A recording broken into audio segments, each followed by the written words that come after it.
we're going to look at more ways to bash the RX 6400, but I'm still going to recommend it. I'll tell you why in a minute.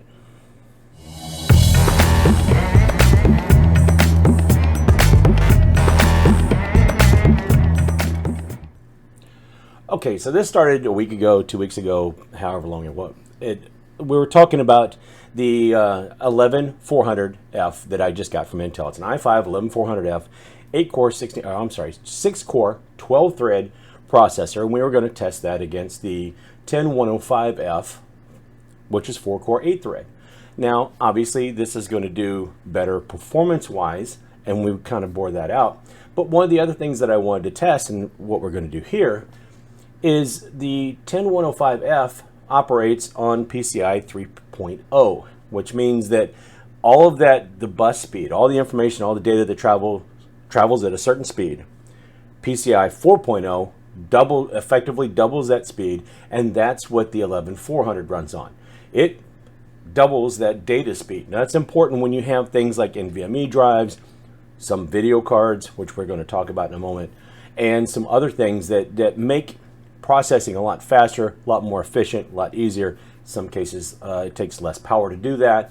But the one thing that I got stuck on, or the one thing that was talked about, is how poorly the RX 6500 and 6400 do when they are on older generation hardware, namely the PCI 3.0 format.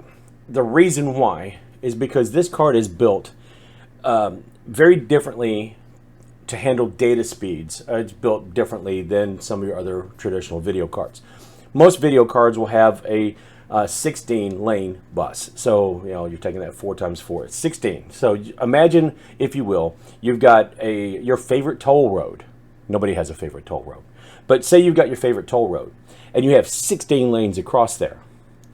Well, that's not too bad if traffic is going fast enough.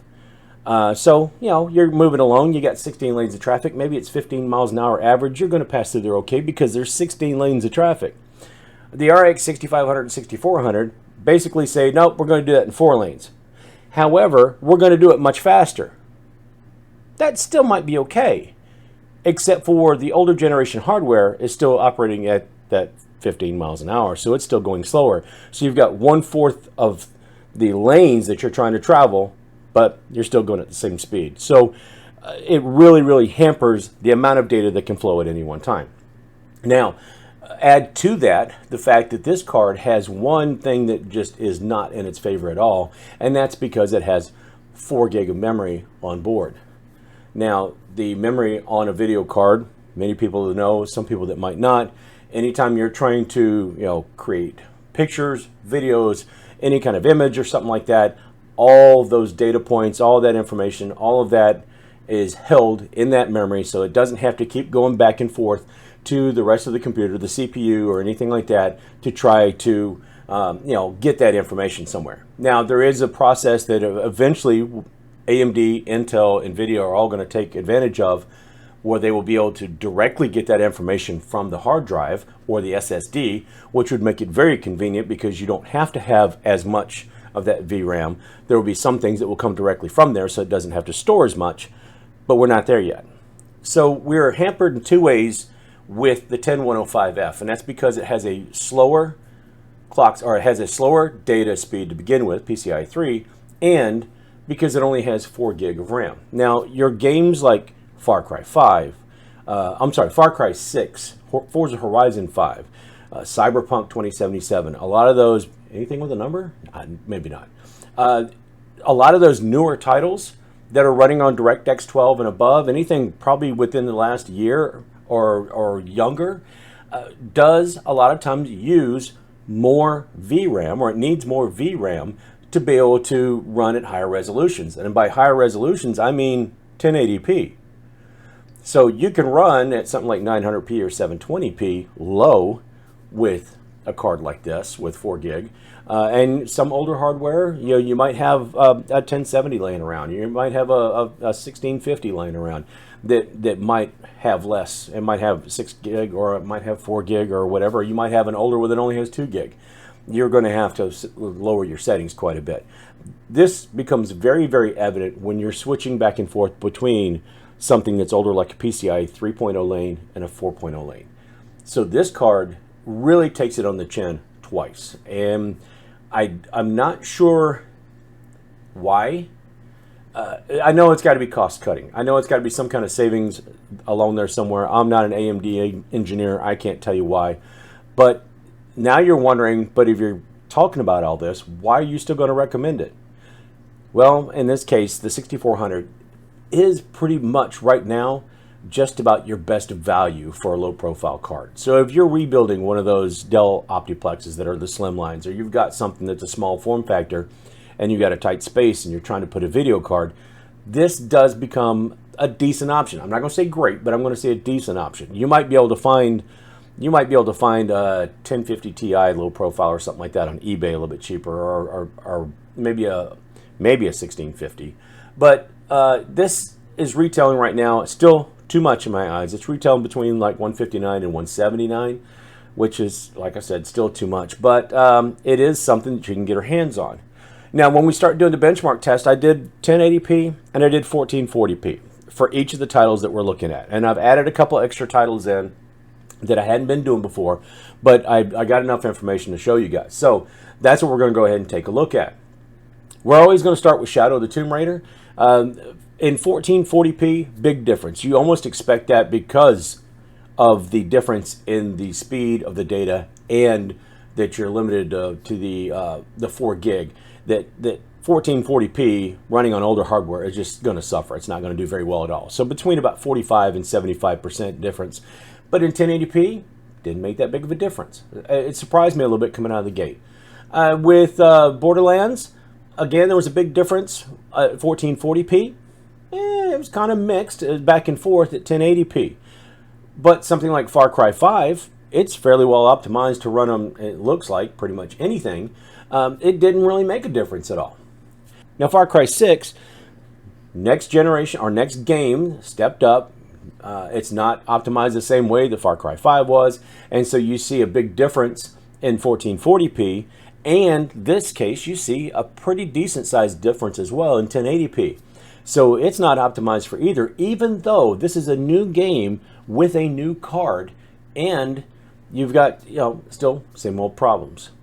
With Forza Horizon 4, you got 30-35% or so across the board.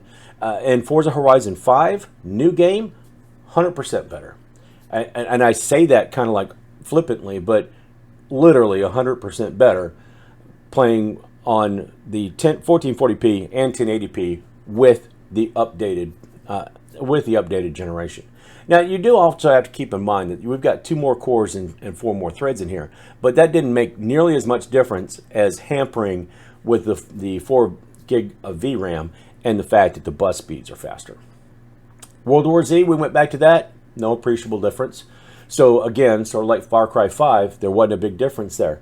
And Horizon Zero Dawn, this is the one where I expected to be a lot of difference.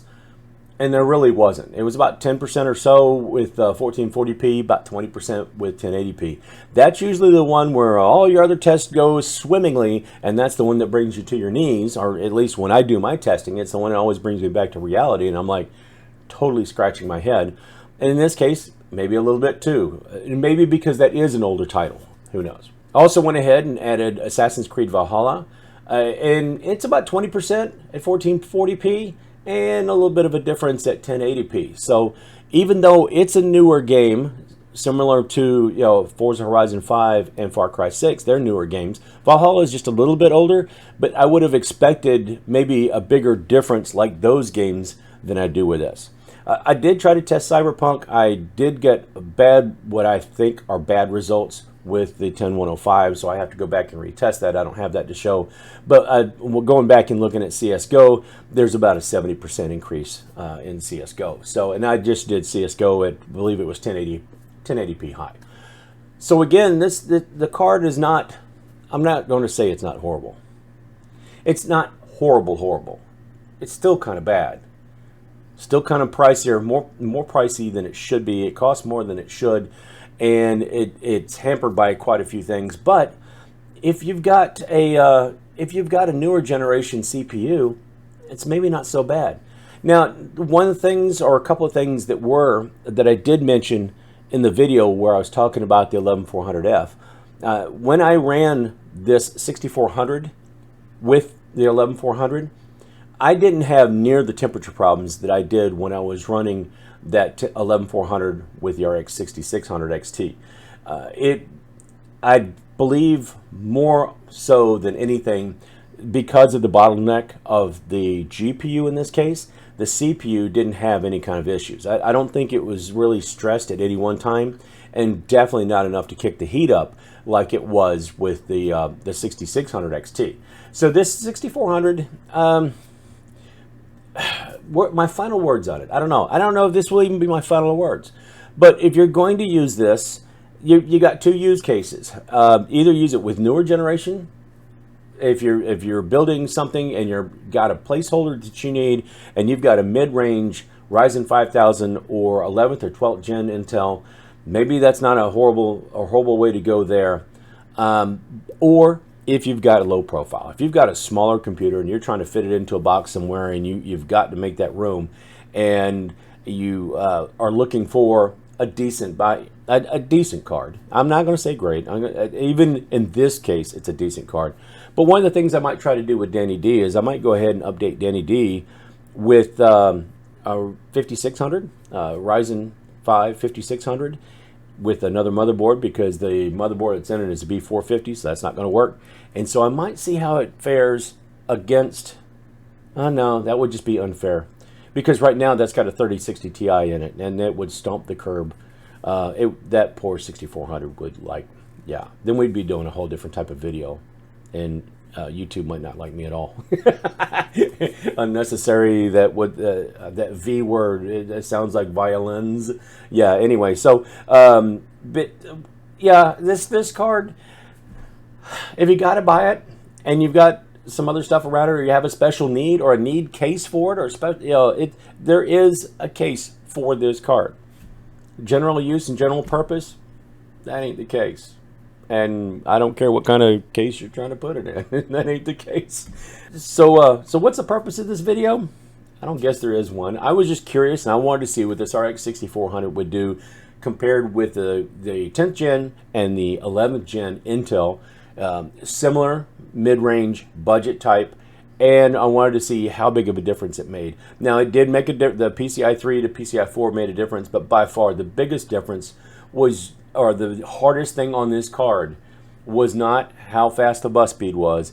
It was the memory that it was limited to, and it just most games really struggled. And in some cases, I had to try to rerun benchmarks several times, because like Far Cry 6, it did not like running on this card at all. And it didn't like running it when it was a 10105. It didn't like running it when it was 11400. They just didn't like this card at all. So anyway, I hope this kind of helps in some way, form, or fashion, whether it tells you in a case that you can get a card like the 6400, RX 6400, or whether it just completely warns you away from it.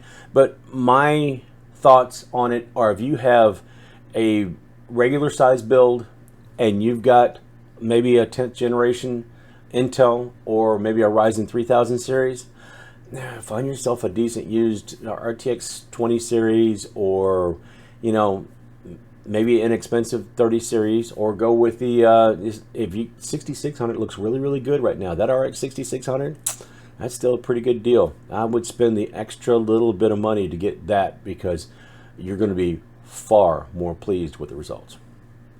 Anyway, that is all I have this time, folks. I don't know if it helped or hurt or whatever. Throw a like on it if you liked it. Put a dislike if you didn't. Kind of tell me why, although this video didn't quite go the way I wanted it to, so I kind of understand if you do.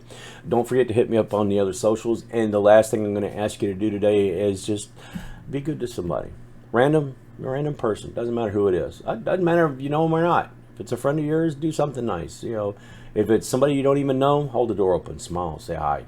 Make somebody's day. Find something. Just be nice. Till next time, folks. I'll see you later.